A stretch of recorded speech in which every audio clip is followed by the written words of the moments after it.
Hey there, and welcome to the Jungle Gardeners. Today I'm doing things a little bit different and presenting from a different part of the garden. This is our natural area. This is our preserved area that we bought to preserve for the wildlife, and about 3/4 of our yard is that. So I'm coming here today and actually showing my face on camera to talk about something. I had a troll, as one does, comment on one of my videos saying that my garden is embarrassing and a mess and like a disaster, and he would never ever post videos of his garden online if it looked like that. And so that's hence the title of this video. Is this garden embarrassing? That's a rhetorical question. I honestly don't care what anyone thinks. I honestly don't give a rat's patootie if you think my garden is embarrassing. I don't know if that person noticed the title of my channel, but if you guys did, it's called The Pessimistic Gardener. This channel is not the perfectionist gardener. It's not epic gardening. It's not Marie Kondo super tidy, super clean, perfect gardening. It's not how to grow perfect vegetables all the time with no problems ever. It's the pessimistic gardener, and that's for a reason. So a little bit about me, if I haven't already said this before, I am an entomologist. I'm a professional entomologist with a master's degree in entomology, with a minor in integrated pest management. That was what I concentrated on, how to manage pests on plants. Specifically, I did organic agriculture and how to control thrips on tomatoes and peppers. I've worked as a crop consultant where I walked around on farms and identified pests and diseases and weeds and told them how to control them with chemical products. I did that in South Florida. I did that in Indiana. My thesis work was in North Florida. I have experience growing many different plants in different climates. I know what I'm talking about. I know what I'm doing. If I wanted to do everything perfect, I could. But here's the thing. All that experience, all that knowledge has shown me that it doesn't matter how much you know. It doesn't matter how perfectly you garden. Where we live here in Southwest Florida in Zone 10, shit happens. Even if you do everything perfect, if you spend every waking hour in your garden spraying every pesticide every time you see a pest and every fungicide and watering perfectly, shit happens. And no matter how hard you work, you're going to lose some plants to pests and diseases because the pest pressure is so strong here. I know, I saw the difference between South Florida, where I live, and North Florida is vastly different. So those of you in North Florida who want to comment, well, I never had those kind of pest issues and I just use this product. Well, it's very different down here. All right, my thesis project in North Florida, very low pest pressure, very low disease pressure, and that was in the middle of summer when we were growing tomatoes. Down here in South Florida, where we grow tomatoes in the winter, the pest and disease pressure is extremely high, no matter what.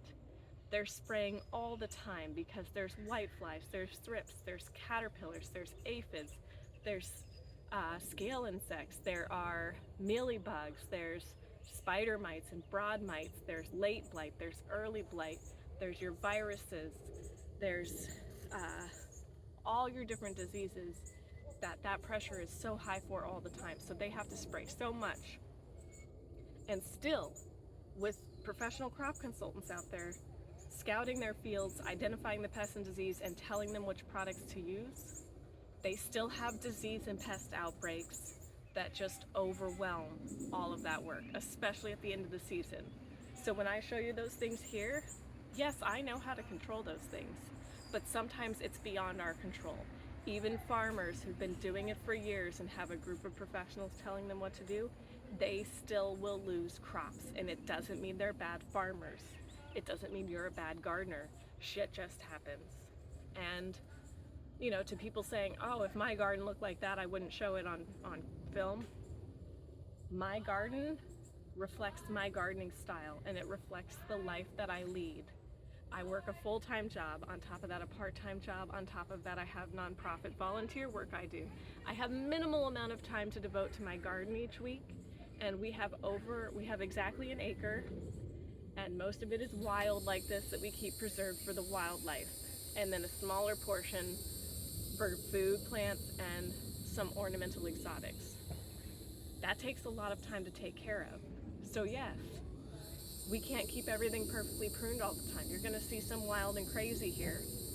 And that's why my channel is not called the Perfect Marie Kondo Botanical Garden, because that's not what it is. This is my life. This is what it looks like. It's messy, it's busy, it's chaos. And I know I'm not the only one out there. And I don't think social media should only show when things are going well. Social media should not only show when things are perfect and happy in your life. I think that's what is wrong with society. I think people want to see when there's mess.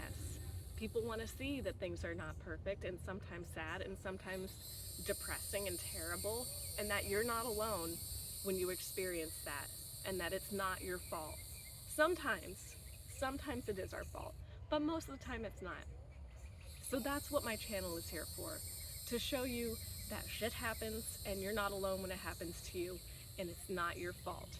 And sometimes there's just nothing you can do about it. So if somebody wants to comment on here that my garden is embarrassing or a mess, you know, you can go screw yourself, because I honestly don't care. This is my truth. I'm living my truth. I'm showing you guys my truth. It is not sanitized. My language is, I would like to say, much more colorful vocabulary, but I'm keeping it toned down for you guys. But my garden is not toned down. What you see is what you get. This is my life. This is how much time I have to devote to my gardening. And even if I used all of my knowledge from my years of working in the agricultural field, I still would have pest and disease issues on these plants. Even if I quit all my jobs and all my volunteer work and devoted all my time to gardening, problems would still crop up. Because you know what? Things happen. Hurricanes hit, freezes happen, severe pest outbreaks happen, heat waves happen, drought happens. People's wells are drying up with the droughts. Luckily, we had 14 inches of rain this week, and that was awesome. It helped us catch up with things we lost. But the point I'm trying to make is, I don't care if you think my garden is embarrassing or that I'm doing something wrong. This channel, I'm not here to ask for your advice. I don't care what works for you in North Florida or Maine or New Hampshire or wherever you live. It's not going to work here. This is a very different climate. Everything is so completely different from what you're used to wherever you live, and it might not work for me. And I know what to do. I have the knowledge, I have the education, I have the professional experience. If I'm not doing it, there's a reason. So I'm not looking for anybody's advice. Please stop wasting your time giving comments telling me what works for you, because I don't care. I'm not gonna do that. I'm showing you guys my way of gardening on this page. And if you don't like it, or you think my garden is ugly, you can just keep scrolling. You don't need to take the time to write the comment, because you know what I do? I delete those comments because you're a troll and I don't care. And nobody else needs to see that negativity. I will delete that negativity out of my life, because I'm the negative one here. I'm the pessimistic gardener. I'm telling you the things that can and will go wrong, and that's what I'm here to show you. I'm not here to show you how to garden perfectly, how to grow 10 pounds of tomatoes for only $1, because frankly, that's a bunch of bull crap. And those gardeners are lying, and they're using so much money to buy expensive beds and expensive soil and expensive additives and expensive organic pesticides to get those results. And I'm not about that. I've got a busy life, okay? My gardening is minimal.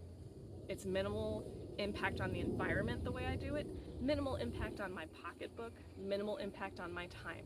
So if you're not interested in gardening that's good for the environment, better for your mental health, and better for your time, because you're a busy working adult like me, maybe you have kids and you're extremely busy, this is the channel for you. If you want somewhere to commiserate about all the shit that happens, no matter how hard you try, and about how frustrating and depressing gardening can be sometimes, this is the page for you. But if you want perfectionist gardening, somebody lying and being overly optimistic and making you think you can do miracle gardening, keep scrolling. This isn't the page for you. And and I'm sorry if you wasted your time watching one of my videos.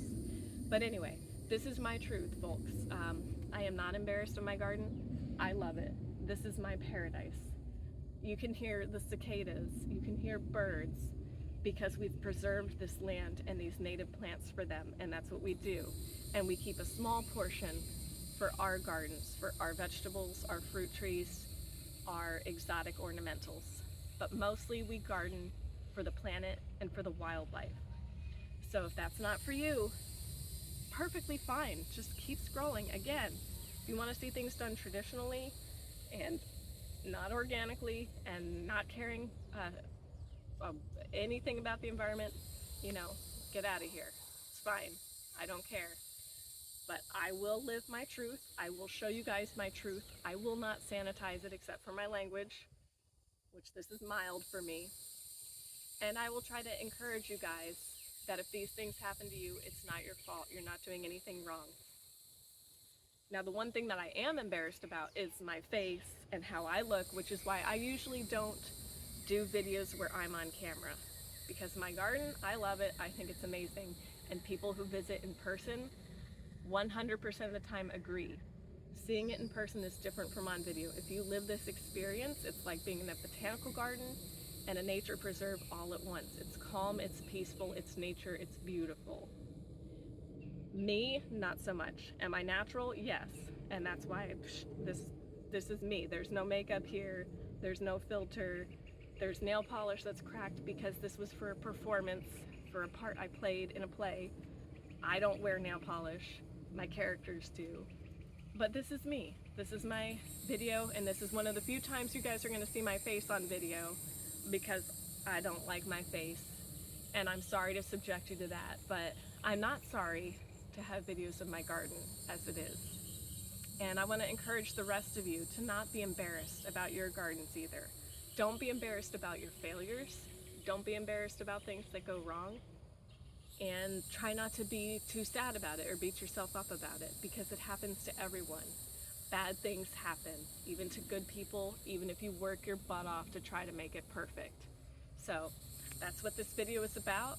It's to encourage those of you who are just trying and doing the best you can with what you have. And it's to discourage the trolls from commenting on my videos that you think my garden is ugly or embarrassing. Because I guarantee if I saw your monoculture grass lawn with a single palm tree, I would be far more embarrassed by your bullcrap HOA monoculture hideous nothing but grass landscape. I would be far more embarrassed about that than this garden that produces life for so many organisms all throughout the food chain, from the rich soil all the way up to the plants that use that soil, to the insects that feed on those plants, the birds, the mammals, the reptiles, etc., etc.